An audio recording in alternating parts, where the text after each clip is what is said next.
বাজারে গেলাম লইট্টা শুটকি কিনতে, সেই লইট্টা শুটকি দিয়ে বানালাম ঝাল ঝাল ভর্তা। হ্যালো এভরিওয়ান, ওয়েলকাম নতুন ব্লগে। সবাইকে জানাচ্ছি নমস্কার ও আদাব। তো এই যে দেখো বাজারে চলে এসেছি তোমার দাদার সাথে। এটা ছিল রানীহাট বাজার। মূলত এখানে আমি এসেছি হচ্ছে শুটকি মাছ কেনার জন্য। তো তার সাথে আরও দেখছিলাম যে বাজারে কি কি পাওয়া যায়। আর হাট বাজারের এগুলো সুন্দর সুন্দর খাবার দেখতে আমার ভীষণ ভালো লাগে। ফ্রেশ ফ্রেশ মাছ দেখতে ভালো লাগে, খুবই ভালো লাগে। আর দেখো কত রকম মজার মজার খাবার, গরম গরম জিলাপি, লাড্ডু, খুরমা, মিষ্টি নিমকি, ঝাল নিমকি, অনেক কিছু আছে। সাথে আবার তরমুজ, আনারস, মানে অনেক কিছু পাওয়া যায়। সেগুলোই আর কি দেখছিলাম ঘুরে ঘুরে। তারপরে চলে আসলাম শুটকির দোকানে। এখানে অনেক রকম শুটকি, কিন্তু আমার হাটের শুটকিগুলো তেমন একটা ভালো লাগে না, কারণ আমি 4 বছর কক্সবাজারে থেকে এসেছি। আর সেখানকার শুটকিগুলো এত ভালো ছিল খেতে, মানে খুবই মজা ছিল খেতে। আর এই হাটের শুটকিগুলো কেমন হয় না হয়, কিন্তু কি করব বলো, খুবই খেতে ইচ্ছা করছিল। তো এই জন্য আর কি ভাবলাম একটু নিয়েই নিই, খেয়ে দেখব। আর যেহেতু ভর্তা করে খাবো সেহেতু আর কোনো চিন্তা নেই। আর এইদিকে দেখলাম কি বলো তো, এগুলো ছিল নোনা ইলিশ, খুবই পছন্দ করি, কিন্তু আজ আর কিনলাম না।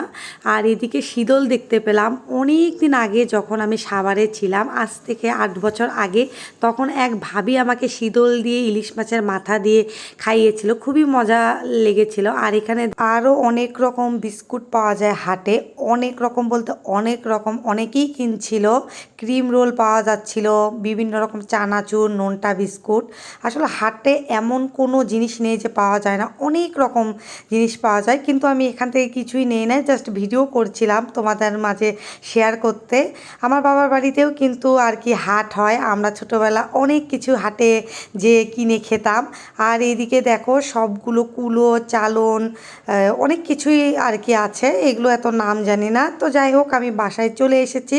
তো এসে এই যে দেখো এই শুটকিগুলো আমি এখন রান্না করব। তো আমি এই শুটকিগুলো শুধু ভর্তাই খাবো, তো শুটকি সবগুলো ভর্তা করব না, অর্ধেকটা খাবো আর অর্ধেকটা রেখে দিব। আর দেখো আমি কেটে কেটে পরিষ্কার করে গরম জলে অনেকক্ষণ ভিজিয়ে রেখেছি। আর দেখো নরম হয়ে গিয়েছে।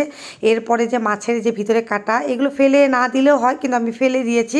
আর এই যে দেখো বেছে নিয়েছি পরিষ্কার করে। এসে এখানে বেশি পরিমাণে রসুন পেঁয়াজ নিয়েছি। আর এখন আমি এগুলোকে রান্না করব, রান্না মানে ভাজার উপযোগী করে তুলব। তো এখানে শুকনো লঙ্কায় ভেজে নিলাম 2টা, কারণ শুকনো লঙ্কাগুলো ভীষণই ঝাল ছিল। আর এখানে বেশ পরিমাণে রসুন আর পেঁয়াজ দিয়েছি, রসুনের পরিমাণ একটু বেশি দিয়েছি। আর দেখো আস্তে আস্তে করে নাড়াচাড়া করে একটু নরম যখন হয়ে গেল, তখন আমি এই যে শুটকিগুলো দিয়ে দিলাম, দিয়ে এখন আস্তে আস্তে নাড়াচাড়া করব। বেশি জোরে জাল দেওয়া যাবে না, তাহলে এমন শক্ত হয়ে যাবে যে এটাকে আর কি মজা লাগবে না খেতে, বাটতেও পারা যাবে না। তো দেখো এখানে লবণও কিন্তু দিয়ে দিয়েছি, সব কিছু রেডি করে নিয়েছি। এখন এটাকে আমি পাটায় বেটে নিব। তো আবারও বলছি, আমি কিন্তু হচ্ছে ব্লেন্ডারে বাটতে পারি, কিন্তু ওই যে ব্লেন্ডারে ভর্তা কিন্তু ভালো লাগে না খেতে। পাটায় বাটার ভর্তা কিন্তু অনেক মজা। তো আমি শুকনা লঙ্কাগুলোকে আগে একটু বেটে নিব। আর বাটাতে বাটতে কিন্তু একটু কষ্ট হলেও কিন্তু খেতে কিন্তু অনেক মজা ছিল। তো আমি একটা চামিজের সাহায্যে এগুলো একটু নাড়াচাড়া করে আগিয়ে দিচ্ছিলাম বাটার জন্য। তো এরকম এরকম করে আস্তে আস্তে করে আমি বেটে নিব। আর চামিচ দিয়ে করছি যেন হাতে ঝাল না লাগে। ঝাল তো একটু পরে এমনিই লাগবে, কারণ আমি তো শেষে এটা হাত দিয়ে মাখাবো।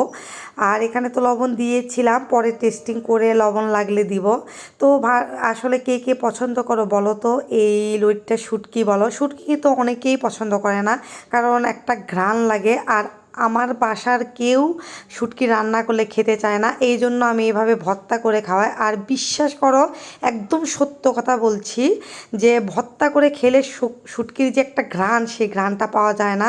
খেতেও খুব মজা লাগে, খুবই মজা লাগে। মানে এই ভর্তাটা দিয়ে তোমরা একদম 2 প্লেট ভাত অনায়াসে খেতে পারবা, আর কোনো একটা শুটকির বাজে স্মেল পাবে না। যেহেতু এটা গরম জলে ধুয়ে পরিষ্কার করে আমি মানে অর্ধেকটাই ফেলে দিয়েছি পরিষ্কার করে। তো যাই হোক, বাটা হয়ে গেল। এখন এখানে সরিষার তেল দিয়ে দিলাম, আর একটু সামান্য লবণও দিয়েছিলাম। তো এবার দেখো হাতের সাহায্যে মাখিয়ে নিচ্ছি।